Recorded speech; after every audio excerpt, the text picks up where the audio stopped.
¿Qué tal? Bienvenidos a un nuevo video. Ahora vamos a hablar de enfermedad renal crónica. En cuanto a enfermedad renal crónica, vamos a primero hablar de los estadiajes. Son 5 estadiajes.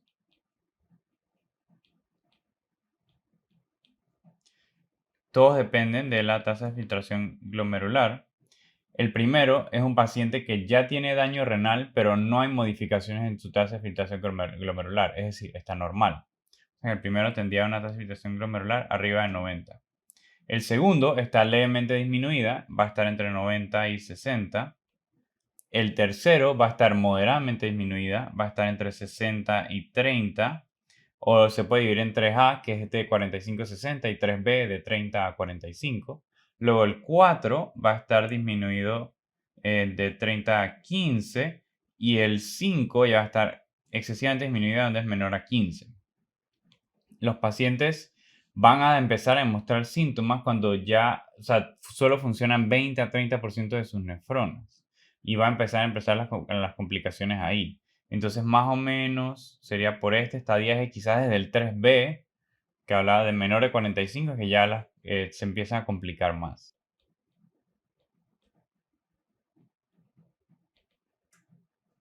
Antes de abordar la misma enfermedad renal crónica, quiero hablar de las indicaciones de hemodiálisis. Le decimos A, E, I o U, ¿sí? Los vocales. La A de acidosis, E de electrolitos, I de intoxicación, O de overload y U de uremia. Estas son las indicaciones de diálisis. Si el paciente está acidótico, si el paciente tiene electrolitos alterados, por ejemplo, hipercalemia sería una de ellas. Intoxicación por etilenglicol o algún otro metanol, por ejemplo. Overload habla de exceso de líquidos, especialmente cuando es un exceso de líquidos, pero porque el paciente está oligúrico o anúrico y no puede botar los líquidos de otra forma y, por ejemplo, no puede usar furosemida porque el paciente no orina. Entonces, para diálisis, de sacar esos líquidos por diálisis, o el paciente está urémico, que esto lo vamos a mencionar más adelante. Entonces, esas serían las indicaciones de diálisis en los pacientes. Ahora, en cuanto a enfermedad renal crónica, bueno, ya les dije que es básicamente donde hay daño renal. Puede ser por múltiples causas, las más comunes son hipertensiva y diabética, depende del país en el que uno hable, o incluso en países asiáticos la causa más común va a ser por nefropatía por IgA. Básicamente hay una disminución de la tasa de filtración glomerular y aumento de los niveles de creatinina y BUN. Usualmente estos niveles de creatinina elevados lo vamos a poder ver a medida de un periodo de meses. Entonces, con una sola medida de creatinina no puede diferenciar entre si es una enfermedad renal aguda o crónica. Pero, por ejemplo, si ya tengo una creatinina anterior que está elevada y permanece elevada varios meses después, ya sí me habla de enfermedad renal crónica. Y usualmente, a excepción de ciertas enfermedades, va a estar la corteza renal disminuida en un ultrasonido si le realizó uno en enfermedad renal crónica.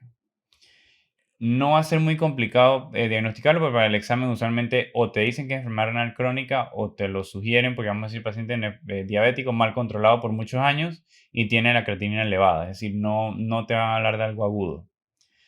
Lo que sí quiero hablar es de las complicaciones y cómo se tratan de la enfermedad renal crónica. Entonces, 1, acidosis metabólica.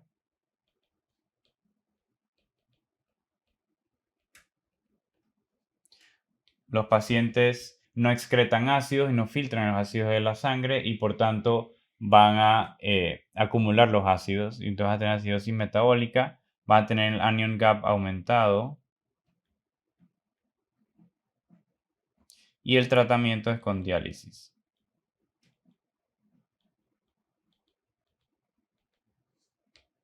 Los pacientes también pueden tener hipercalemia, van a tender a acumular los niveles de potasio porque, bueno, no los filtran. Esto es una causa de muerte en estos pacientes por arritmias, niveles muy altos de hipercalemia le puede causar arritmia. Si quiero, pues, hacer algo antes de diálisis, puedo usar diuréticos de ASA, si el paciente aún está orinando.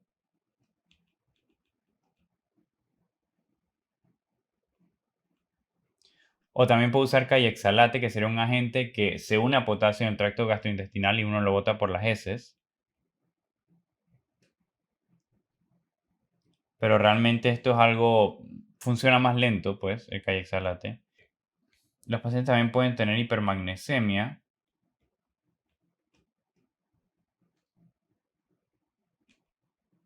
El tratamiento sería evitar consumir niveles de magnesio, por ejemplo, leche de magnesia u otras. Otra complicación común va a ser lo que ya habíamos hablado del hiperparatiroidismo secundario. ¿Y qué van a tener los pacientes aquí? Bueno, van a tener hipocalcemia, van a tener hiperfosfatemia y van a tener osteodistrofia renal. Esto ya lo habíamos hablado en los módulos de endocrinología de la hipocalcemia. Solo quiero mencionar la parte del tratamiento. Bueno, va a haber exceso de PTH en respuesta a los bajos niveles de calcio. El riñón no va a excretar el fosfato, por lo tanto va a estar altos los niveles de fósforo. Para la hipocalcemia yo le voy a dar al paciente vitamina D. Para la hiperfosfatemia yo le voy a dar al paciente agentes que se unen a fósforo, como por ejemplo acetato de calcio, carbonato de calcio o sevelamer. Y si esto es resistente al tratamiento, o sea, si sigue siendo resistente a este tipo de tratamiento, le doy Cinacalcet.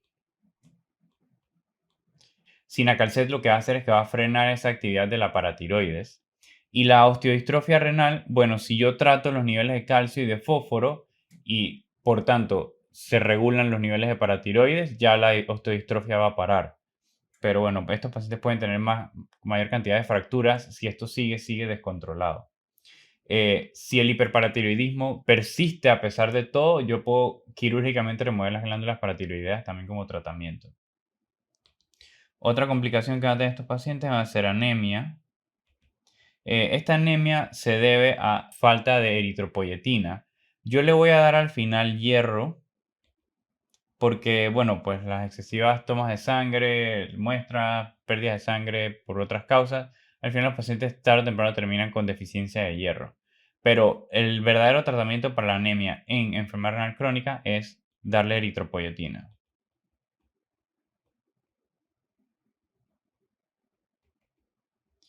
Que por cierto, la anemia va a ser normocrómica, normocítica. Otra complicación que van a tener los pacientes es que van a estar urémicos. Pueden llegar a estar urémicos. ¿Qué complicaciones me trae la uremia? Bueno, uno me trae la complicación de sangrados.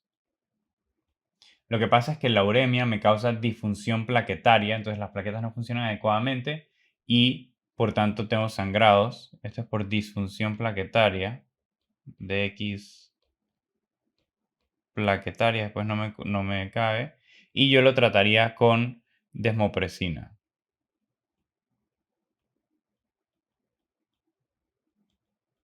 Desmopresina y con diálisis. Pues si el paciente está urémico le va a dar diálisis. Otra cosa que me va a dar la uremia es que me puede causar una pericarditis. Me puede causar una pericarditis con derrame pericárdico. Los pacientes eh, van a tener pues las manifestaciones de una pericarditis, un derrame pericárdico o hasta un taponamiento cardíaco por este excesiva cantidad de líquido en el pericardio. Y esto el tratamiento va a ser hemodiálisis urgente. Si los pacientes tienen repetitivamente estas pericarditis, también se le haría una ventana pericárdica para prevenir futuros episodios. Otra cosa es que los pacientes van a estar más predispuestos a infecciones. Porque lo que pasa es que los altos niveles de uremia van a causar disfunción de los neutrófilos y de otros leucocitos. Igual que con las plaquetas. Entonces van a estar más predispuestos a infecciones.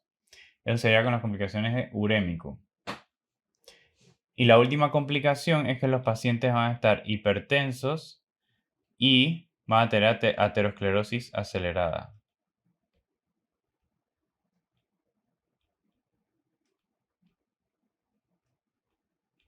Para la hipertensión, bueno, lo trato con medicamentos antihipertensivos, va a ser un poco más difícil el manejo. Y para la aterosclerosis acelerada, eso es una frecuente causa de mortalidad, las causas cardiovasculares en los pacientes renales. Entonces, bueno, por ejemplo, le daría estatinas, quizás como prevención cardiovascular a estos pacientes. En cuanto al tratamiento, bueno, lo que habíamos hablado del tratamiento es que son dos opciones: diálisis, que puede ser en forma de diálisis peritoneal o en forma de hemodiálisis. Para la parte de la hemodiálisis, recordar el A, E, I, O, U de acidosis, electrolitos, intoxicación, overload y uremia. Para tratamiento agudo de estas causas, lo trataré obviamente con hemodiálisis. La mayoría de las complicaciones se van a tener que tratar con esto, es decir, la acidosis, la hipercalemia, para mantener al paciente sintiéndose bien, pueda tener que tenerlo constantemente dializado. Es más, dependiendo en qué nivel de la falla renal el paciente esté, puede que en algún momento él esté oligúrico o anúrico. Entonces va a llegar un punto en donde primero él va a estar oligúrico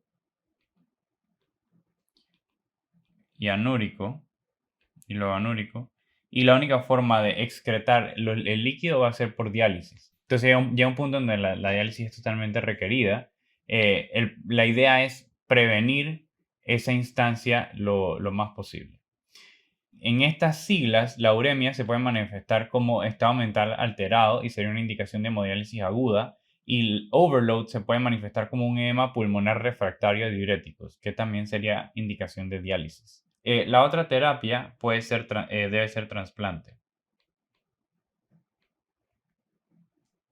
Sería ideal que los pacientes recibieran un trasplante, pero nada es 100% curativo. En cuanto al pronóstico, para dar un ejemplo, si el paciente tiene diálisis, o sea, solo diálisis, la sobrevivencia a 5 años es de 30 al 40%. Si el paciente es diabetes mellitus en diálisis, sería más que todo como un 20%. Si el paciente tiene un trasplante de un donador vivo, la sobrevivencia es como un 70%. Y si es un trasplante cadavérico, es como un 60%. Entonces, nada es perfecto en enfermedad renal. Si les hacen trasplante, no es la última solución porque hay rechazo agudo, hay rechazo crónico, los pacientes tienen que estar tomando inmunosupresores y pueden tener pues infecciones que pueden terminar siendo a causa de mortalidad.